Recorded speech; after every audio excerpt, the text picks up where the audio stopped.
Hej, mit navn det er Frederik Vad. Øhm, ja, det er sgu lidt mærkeligt, men i dag der vil jeg snakke om fedme i Danmark, fordi jeg har set, at det er en stigende, eller det har vi så ud over mange år, set er en stigende form for problem, hvis man kan sige det sådan. Jeg tror nemlig personligt, at det ikke er noget, der bliver set nok noget på, især med den kultur, vi har i dag. Det med, at vi glorificerer det her med at være mere overvægtig. Og det skal ikke være for at sige, at det ikke er godt at være glad for sin krop, men det med at sige, at det er sundt, og det er godt, det er, vil jeg mene, altså en ekstrem måde at sige, er en usund tankegang. Det samme gælder også omvendt, altså når vi ser de her tidligere modeller, der plejede at være rigtig tynde, og som nogen stadig er det i dag. Også en af de mange ekstremer, som ikke burde glorificeres på nogen måde. Og jeg mener, at jeg kan bidrage med mit eget perspektiv, især når det kommer til unge, fordi det her med fedme, det kan forebygges allerede fra når man starter som barn af, altså når man er ung. Så derfor så skal det også lige huskes, jeg er ikke professor eller nogen form for ernærings- eller sundhedsuddannet person. Jeg er bare en nysgerrig ung person, der ser livet og verden i et andet perspektiv, end nogle af jer måske gør. Så formålet er egentlig generelt med den her video lige at oplyse folk, og både for det meste de unge, men også andre, hvordan måske en ung person ser på det, men også ligesom at gøre folk mere opmærksomme på det her, som jeg mener skulle være et stort problem, især med den her nyere tid, hvor der kommer mere fast food og mere hurtig mad på bordet. Og det er også det her kanalen er lidt til for, er nemlig at sætte fokus på de her forskellige punkter. Det er for det meste ernæring, men også bare generelt. Det kan være nogle ting, som der kan opstå, men det må fremtiden så vise. Blandt andet så, som jeg nævnte før, det her med at feddommen, og nu skal jeg passe på, hvad jeg siger, selvfølgelig overvægtige, vil jeg så sige fremover, med at folk er overvægtige i Danmark. Og det gælder både hos resten af landet. Især har vi set USA er en stigende, meget katastrofisk overvægtig population af voksne her de mange år. Men her i Danmark så ser vi også en meget stigende population i vores population i forhold til med den her BMI. Og selvfølgelig skal det også siges, at BMI er ikke en faktor for, hvor sund man er. En BMI er bare en faktor for i forhold til, hvad man vejer og ens alder. Det kan fx være, hvis man er nede i fitness, og så ser en rigtig stor fyr, og han vejer måske 240 kilo, og han er bare sådan en pumpet marker.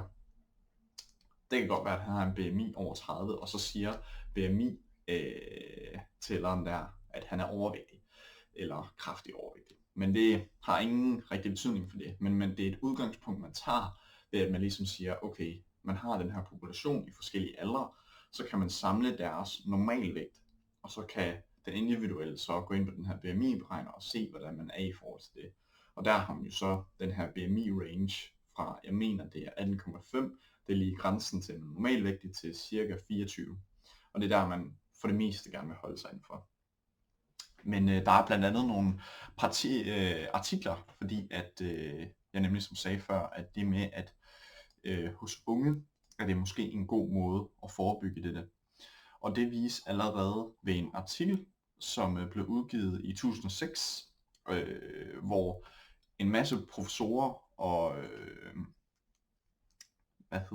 forskellige afdelinger og sygehus var med til den her forskning, som selvfølgelig bliver lagt ned i beskrivelsen, kommer ind på det her med, hvordan man kan forebygge de her forskellige fededomme for børn, som så længere hen vil have i gavn for, når de kommer ud i voksenlivet.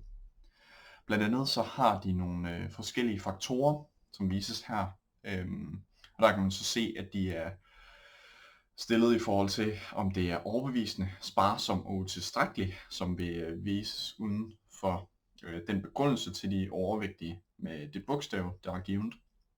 Så hvis vi for eksempel kigger på faktorer hos barnet, så vil den arvelige disposition være overbevisende i forhold til, at det er som sagt en faktor for, at de vil være overvægtige. Og blandt andet så kan man også kigge på faktor hos forældrene. Måske manglende forståelse for, at fedme er et problem, utilstrækkelig. Altså, der mener jeg så modsat, at der er rent faktisk flere, der overser det. Fordi der er rigtig mange, der tænker, vi ved godt, det er et problem, men vi gør ikke noget ud af det lige nu. Og så selv når man prøver at gøre noget ud af det, så er det et for kortvarigt resultat, man prøver at se efter, og ikke længerevarigt.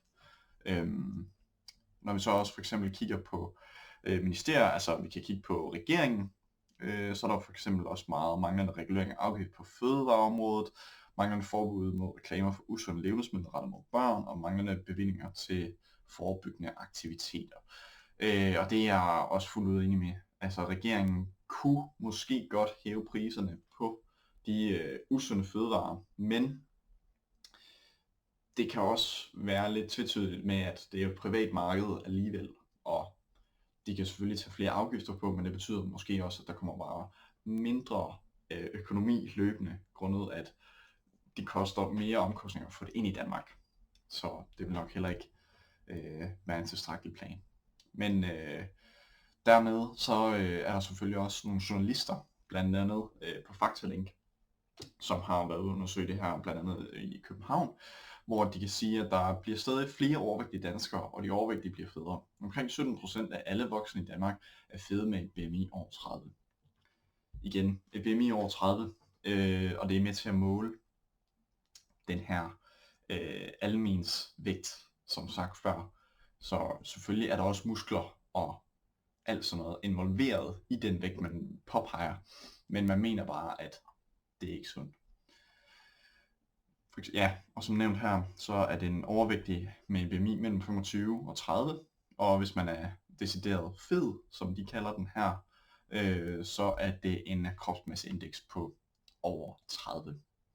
Så har DTU nemlig også, hvor der er nogen fra afdelingen af anvendt matematik og computerteknologi, i 2015 lavet en undersøgelse, hvor de har sammenlignet USA og Danmark i forhold til fedme. Og der har de lavet en graf, både i forhold til BMI, kropsvægten over den areal, man ligesom opdækker, og så alderen. Og der kan man tydeligt se, at fra 1995, som vi så havde taget fra, til 2002, der har alderen, når man kigger fra 4 til 10 år, steget markant, og efter de 10 år, og så til de 18 år, har den steget nærmest eksponentielt.